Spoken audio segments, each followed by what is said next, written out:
E aí, turma, tudo bem? Lá no meu Instagram, eu sempre abro caixinha de perguntas para que as pessoas façam questionamentos sobre fundos imobiliários, sobre investimentos de uma maneira geral, e me perguntaram se eu não faria nenhuma análise de algum fundo de shopping. E me pareceu interessante, até porque eu gosto muito desse tipo de fundo, eu tenho o HGBS e o HSML na minha carteira privada, e aí eu fiz uma outra pergunta, questionei qual fundo que elas gostariam que eu analisasse. Eu coloquei 4 opções, o HGBS, o HCML, o XPML e o MOL 11. E para minha surpresa, o mais votado foi o XPML, como vocês podem ver nessa caixinha aqui. Então, a análise de hoje é sobre o XPML. Vamos embora pro vídeo.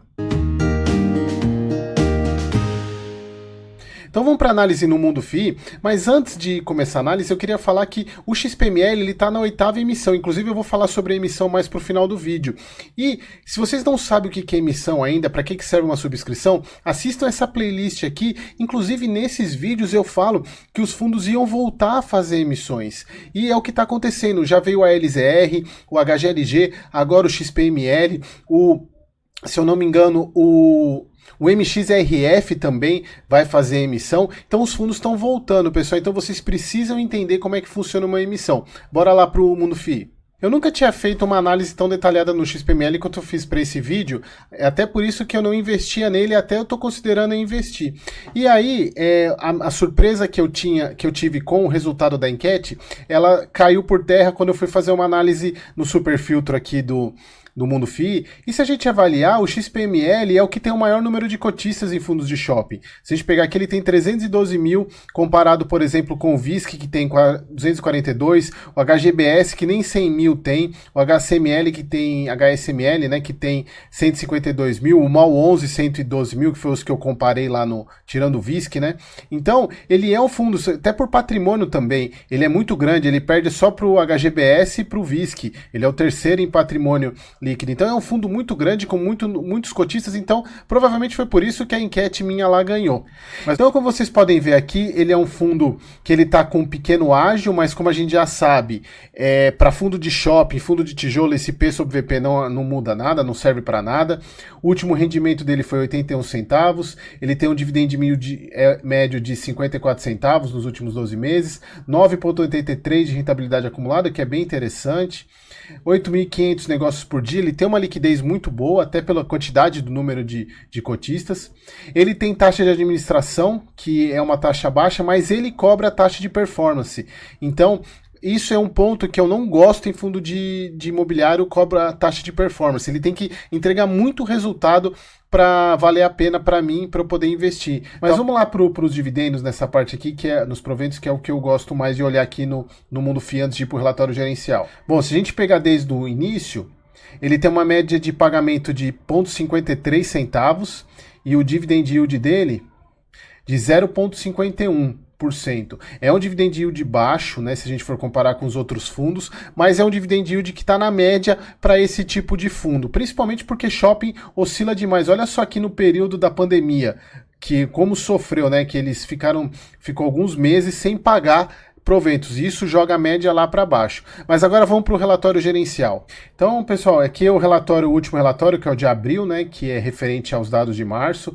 Ele é bem bonito, o relatório, mas faltam algumas informações se a gente for comparar com outros fundos. Então aqui ele tem o objetivo de investir em fundos de shopping, né, com a exploração imobiliária de fundos de shopping. Eu deixei algumas coisas marcadas aqui. Ele é um fundo de 2017, então ele já vai fazer 6 anos, né, nesse ano. É um fundo que já tem mais de 5 anos, já é um fundo que já entraria no meu critério de seleção. O patrimônio de 2 bi, é um patrimônio bem grande, tem 312 mil cotistas, como eu falei para vocês. Ele é administrado e gerido pela XP, né, são na XP a CCTVM de administrador e a gestora. Aqui, como eu falei para vocês, ele tem a taxa de administração e taxa de performance, uma coisa que eu não gosto. Aqui no comentário do gestor, ele coloca aqui a questão básica que é muito interessante, isso é muito específico de shopping, tá? que é a questão olha, eles tiveram o Dia Internacional da Mulher, Semana do Consumidor, como exemplos de potenciais temas que foram explorados pela equipe de marketing das administradoras. E aqui é importante, pessoal, o fundo de shopping, ele tem a administradora do shopping que não é dele, ele recebe a receita do shopping, mas cada shopping tem uma administradora. Eles falam de principais indicadores mensais do fundo, olha só, eles tiveram uma vendas de 1.358 metros quadrados, um NOI caixa de 111 metros quadrados, R$111 por metro quadrado. O NOI, pessoal, é um indicador que é muito usado para fundo de shopping. E o NOI é basicamente o EBITDA para shopping, mais voltado para esse tipo de ativo, que é a receita líquida, receita operacional líquida.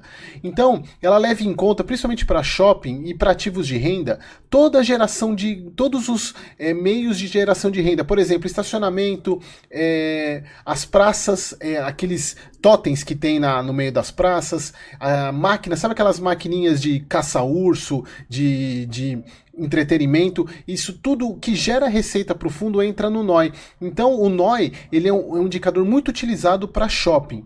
Então se vocês forem avaliar que ele deu R$111 por metro quadrado, é um indicador, é um valor muito bom, porque se vocês, por exemplo, forem comparar com o HGBS, que é o fundo que eu tenho, o HGBS ele tem um NOI médio de R$80 por metro quadrado. O XPML ele tem um NOI muito legal, muito interessante, bem mais alto inclusive do que o HGBS. Então aqui ele encerrou o mês de março com 1,41 não distribuído, que é uma das coisas que eu sempre falo para vocês, que é muito importante quando o fundo tem resultado não distribuído para qualquer imprevisto. Pagaram 0,80 por cota. E aqui vocês podem ver a questão da distribuição dos rendimentos. Basicamente, ele vem de receita imobiliária, né, o rendimento dele. Ele tem alguma coisa relacionada a lucro imobiliário, que é venda e compra de ativos, mas em março não teve nada. Ele tem um pouquinho de FII no portfólio, tem um pouquinho de renda fixa, que eu vou falar para vocês a importância desses dois itens lá na frente. Então a questão do pagamento médio por cota de 0,80. Aqui a parte do resultado financeiro, vejam só que o resultado financeiro do fundo é basicamente receita de locação. Em alguns momentos eles têm lucro imobiliário, receita sem ser receita de locação, mas é basicamente receita de locação. Aqui é importante, eu grifei aqui o valor da cota patrimonial, porque eu vou usar lá na hora que eu for falar da emissão, ela está em 98,60 a cota patrimonial, lembrando que a análise de P sobre VP para esse fundo não interessa, mas o valor da cota patrimonial em si interessa muito quando a gente fala de emissão. Aqui a gente fala da questão dos ativos, né? Basicamente ele é todo imóveis, 92,9% em imóveis, ele tem um caixa líquido de 2,5, FIIs 2,5.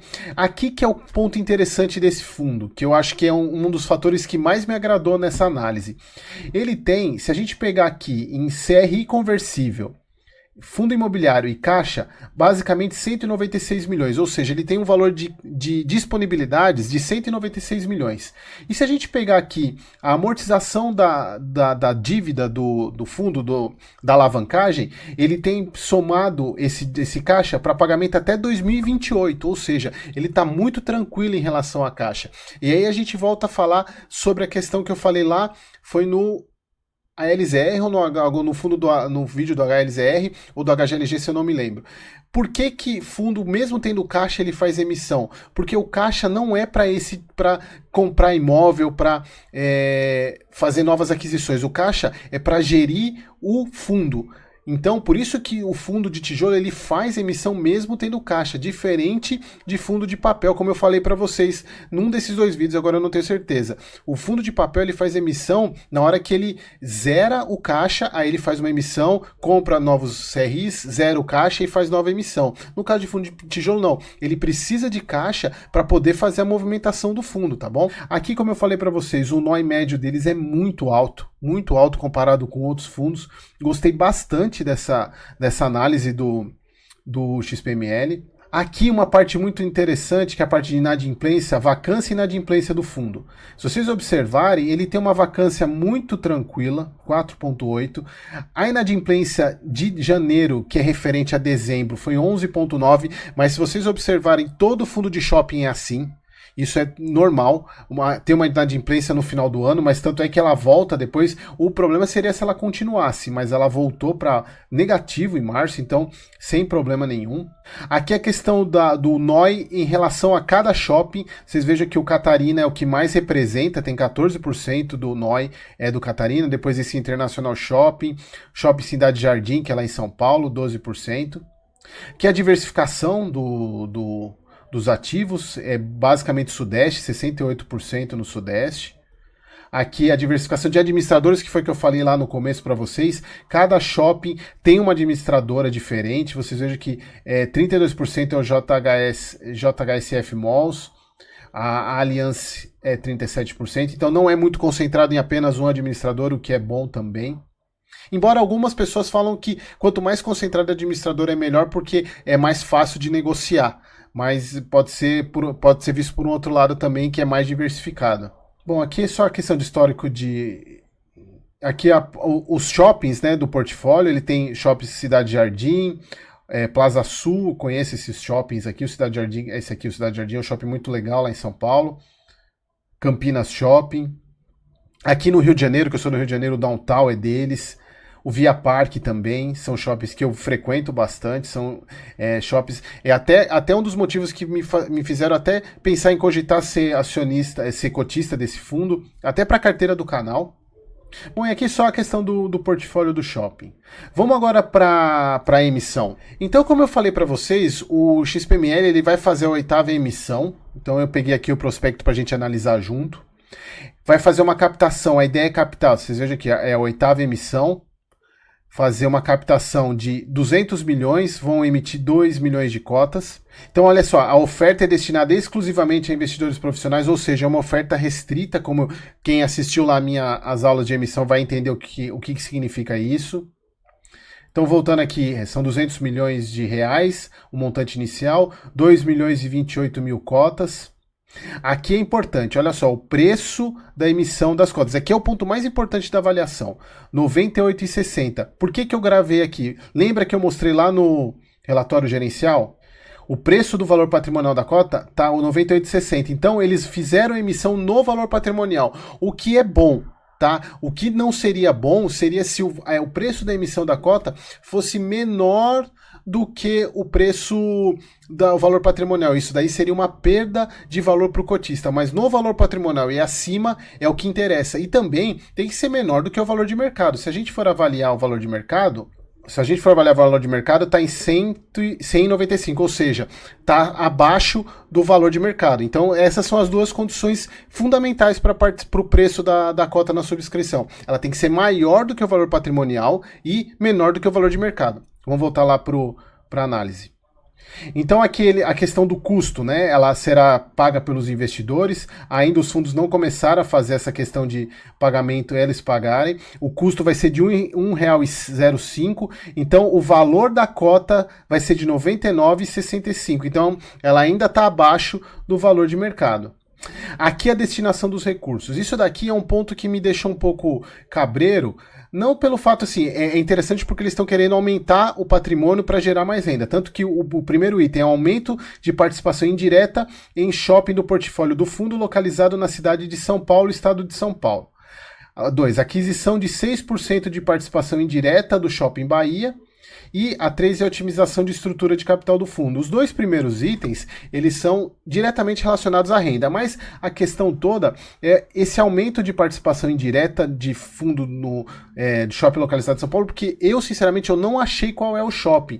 Eu até fui buscar lá no relatório para ver se eu tinha alguma informação. Se vocês observarem aqui, é um desses 1, 2, 3, 4, 5 shoppings aqui, porque ele cita lá que é um shopping na cidade de São Paulo. Então é o Shopping Jardim, Plaza Sul, Cidade de São Paulo, Cidade Jardim ou o Santana Park Shopping.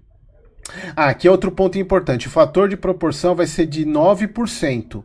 9,5%. Ou seja, a cada 100 cotas você vai ter direito a 9. É um fator de proporção bem baixo, até porque o valor não é muito grande. É 200 milhões que eles querem captar, diferente do HGLG, que foi 1,5 bi. Então aqui nesse caso é 9%. Então a cada 100 cotas você vai ter direito a 9 direitos de subscrição.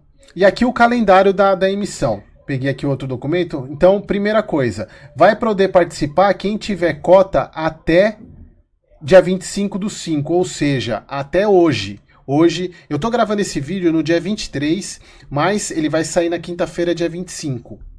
Ou seja, a data limite foi hoje. Então aqui ele tem o de início do período de exercício, né, dia 29/5, para todo mundo. Então, se você tiver que exercer, vai começar o prazo no dia 9, ele encerra no dia 29, encerra dia 9, e o período de liquidação dia 12. Ou seja, você exercer o seu direito, você vai precisar ter o dinheiro na conta no dia 12.